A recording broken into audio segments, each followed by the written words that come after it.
Flat and Flatmates going to make it as a limited series, feedback's welcome. When he first arrives at the excited, his mother's phone voice over in his head, better take a 1BXK, roommates will only bring trouble. But he had grown tired of the silence in his old flat. He wanted noise, arguments, laughter. He wanted noise, arguments, laughter. He wanted to feel less alone. As he walks into the messy, dim living room, he imagines dinners cooked together, long nights of chatting, maybe even friendship.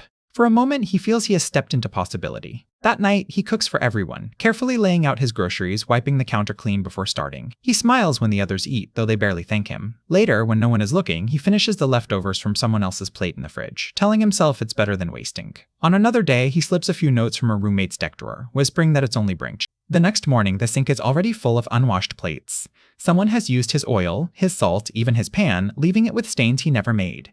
He talks about not using metal scrub for non-stick pans because it causes cancer. No one listens. He scrubs in silence. His pillow smells faintly of someone else's sweat.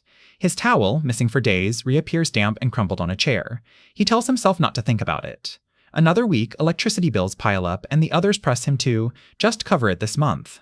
Their easy charm curdles into pressure, and he feels the noose of responsibility tightening around his throat.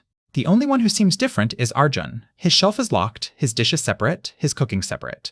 When the hero asks if they might share a meal, Arjun replies curtly, "I've had enough of sharing." The words sting. That evening, the hero sees Arjun's neat corner, organized and untouched, and feels both envy and rejection. Days pass, and the small humiliations pile up.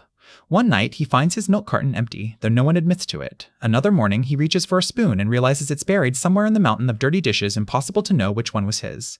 He stares at the sink for a long time, unsure whether to fish it out or buy a new one.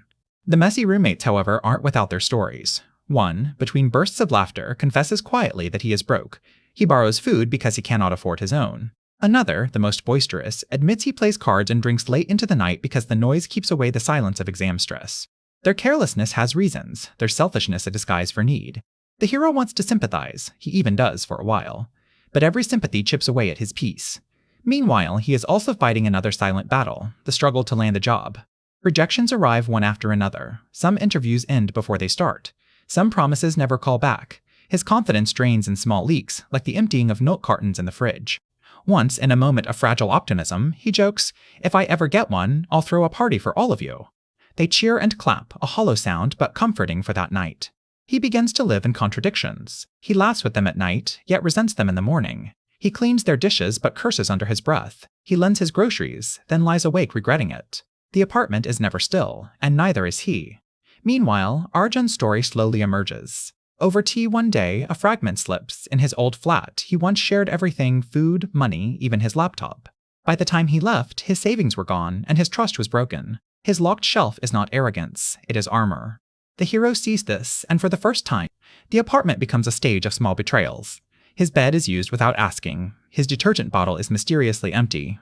He returns once to find his neatly folded shirts crumpled, worn by someone else in his absence. Each time he tries to ask, eyes glance away, silence fills the room. Denial becomes the rule everyone obeys. There is no single breaking point, no loud crash, just a quiet accumulation.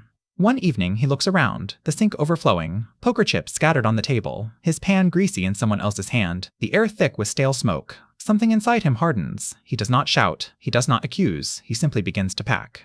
As he zips up his bag, the roommates continue their game, pretending not to notice.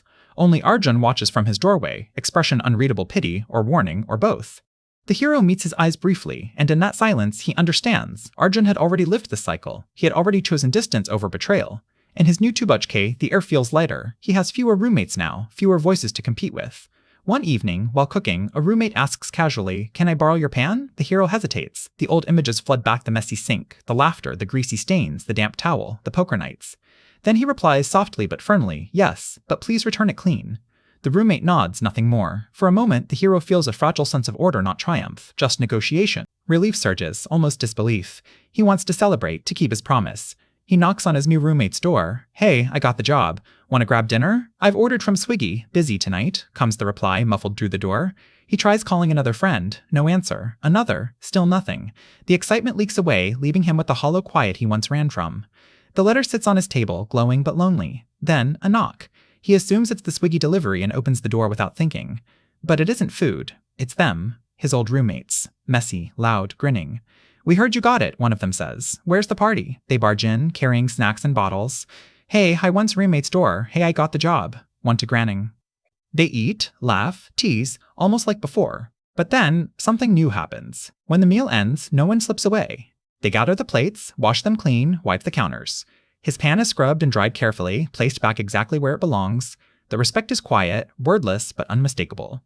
For the first time, he sees it clearly. The problem was never only them. It was also the silence of his own boundaries. They had taken it because he had never said stop. Now, without speeches, they honor the line he finally drew. Later that night, laughter rings through the flat again. This time, it doesn't sound like chaos or betrayal. It sounds like belonging. There is some formality in the climax they ask him before using things which the hero is not comfortable around, not sure